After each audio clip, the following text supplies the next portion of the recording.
John McClain, Hall of Fame writer, with us now. And John, it's NFL minicamp time, and we'll talk about that in a second. But you're leaving our fair city to go back to Houston.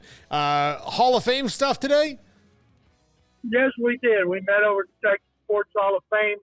Selection committee meets the first Tuesday of every June, and we come up with what will be the ballots for the modern era primary, and then the seniors, veterans, will vote on, I believe, in August. And the induction next year, I think, is February 19th. And Jay Black and Krista Martin and Genesis Mercado, they do a great job there. And we had a lot of debate. And one that I was going to nominate, Kenny Hand beat me to it. And when I realized he wasn't in the Texas Sports Hall of Fame, I was stunned. And I contacted Brad Sham, and he goes, "Too tall is not the Texas Sports Hall of Fame." I said, "Nope." So Kenny Hand nominated him. I seconded Brad Sham. A bunch of people talked about it. He's a veteran.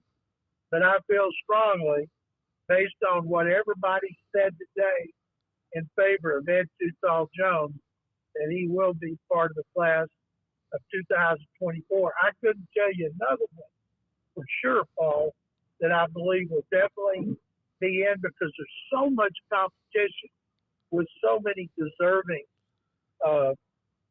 candidates. But I'll keep my fingers crossed for Too Tall, and I believe he will be part of the class of 2025. Well, John, I mean, Cowboys alone should probably have him in there, but I mean, he was just a great player, but he also had this, like larger than life personality, and then he went to go try to be a boxer. So like he's so well known in the state of Texas for everything he did. Too Tall Jones was 6-0 as the heavyweight boxer, and he was even better. He did it for one season. He was even better when he came back. The NFL created a statistic for pass deflections for Too Tall. In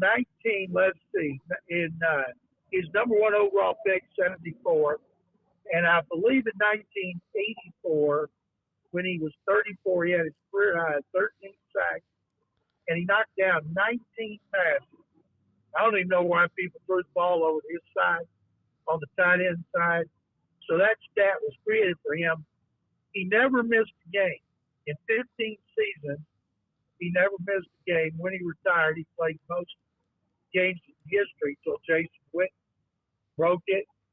But people ask me a lot of times why he's not in the Pro Football Hall of Fame, and I tell them I think he and Harvey Martin kind of canceled each other out. So hopefully we can get him in the Texas Sports Hall of Fame. I know he's in the Tennessee Sports Hall of Fame because I was there when he was in Texas. So I think it'd be great for the Hall for us to vote him in there. John, Justin Jefferson, the latest to get a big contract at wide receiver. Do you think that that Jerry Jones sees this and gets stressed at all, or is this all part of their plan? Because, again, CeeDee Lamb's price is going to go up. Whether Justin Jefferson deserves it more or who deserves it more, his price just went up because Justin Jefferson signed. We all knew that Jefferson was going to sign the biggest contract for a wide receiver. And it's amazing to me, Paul, the ego of the players and, of course, the agents. Every time an agent signs a player for a big contract, that is advertising for him for his next client. And so, is CeeDee Lamb going to come back and say, "No, I don't want just $30 million. That's not enough. I want to be the highest paid"? And I think if he does that, he's going to have a problem, because most people will tell you Justin Jefferson deserves to be the highest paid. Last week, the Texans got Nico Collins for $24 million a year, it's already looking like a bargain. Yeah, absolutely. John, what do you think that means for Stephon Diggs as he hits the free agent market after this season with Houston? Well, he's going to turn 30 this season.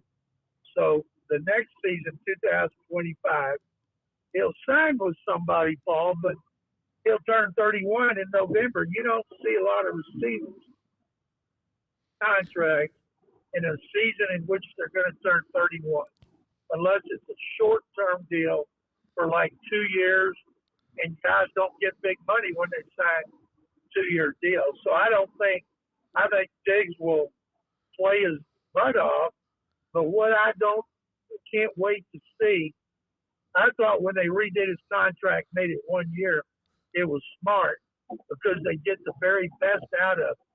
But what if in a contract year, Nico Collins has 90 catches and Tank Dell has 75, and Diggs, who's had 1,000-yard seasons in a row, is limited to 60 for 850 yards. Is he going to cause problems? Based on his history, probably. I know he talked about Josh Allen today and leaving Buffalo. What ultimately was it that made him want to get out of Buffalo? Was it just malcontent with the offense?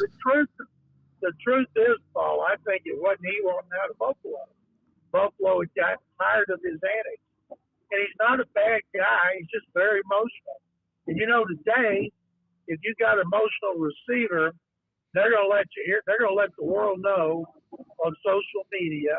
They'll go on a podcast and they'll put it on Instagram if they don't think they're getting the ball enough. He had 106 catches, and he's been great. And he's never had an issue in his first couple of years with the team. With Minnesota, no problem. Then an issue. Wasn't getting the ball enough. They're changing quarterbacks every year. So he goes to Buffalo. Everything's great. And then when they fired the coordinator and they started running the ball more and they were winning, he wasn't getting the ball as much and he wasn't being used as much as he was. So he let people know he was unhappy.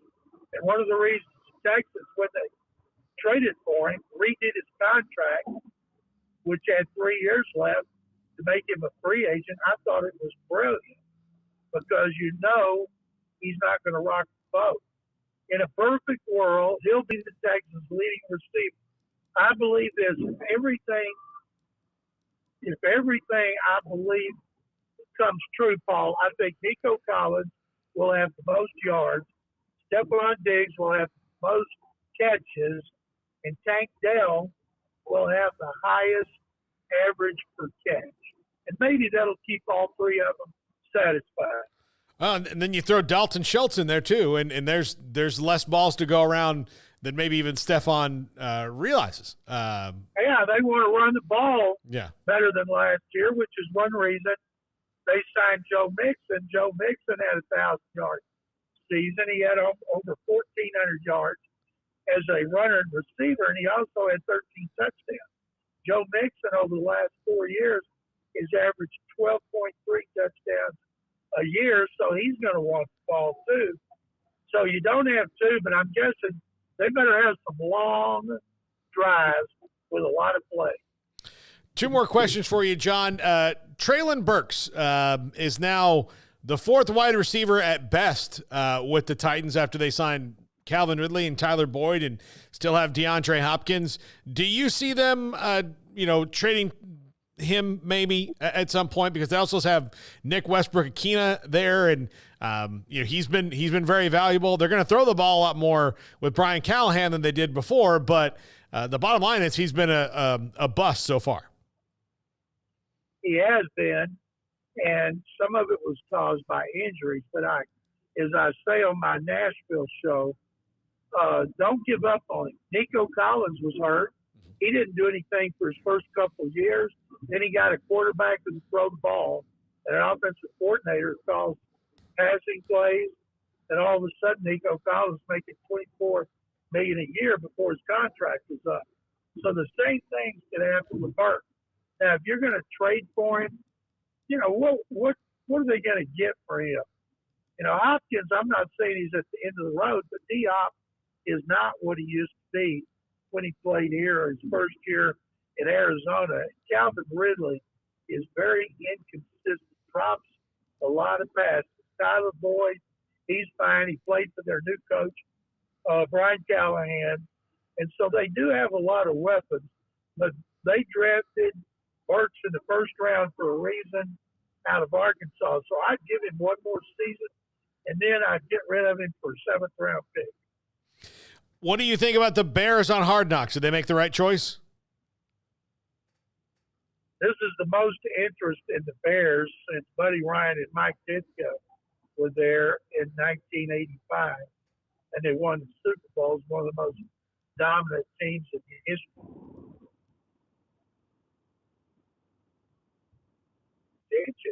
That he's received, I think it's a good move. It's weird. Texas played them in the Hall of Fame game, and then the Texans play them in the first game of the season. So you're going to see a lot of the Bears, including on Hard Knocks. So I'm looking forward to it. It's the only time the Bears have been even remotely interesting to me. Yeah, absolutely. John, one more thing I forgot to ask. Your thoughts on the passing of Larry Allen. Boy, what a shame. Larry Allen's in history. I think he replaced John Hanna as the greatest guard ever. I felt bad on vacation with his family. What a player. What a terrible loss for the Cowboys at such a young age. Absolutely, John. John, thanks a lot. We'll talk to you again next week. My pleasure, Paul. Thank you very much as always. John McClain, Hall of Fame writer there with us.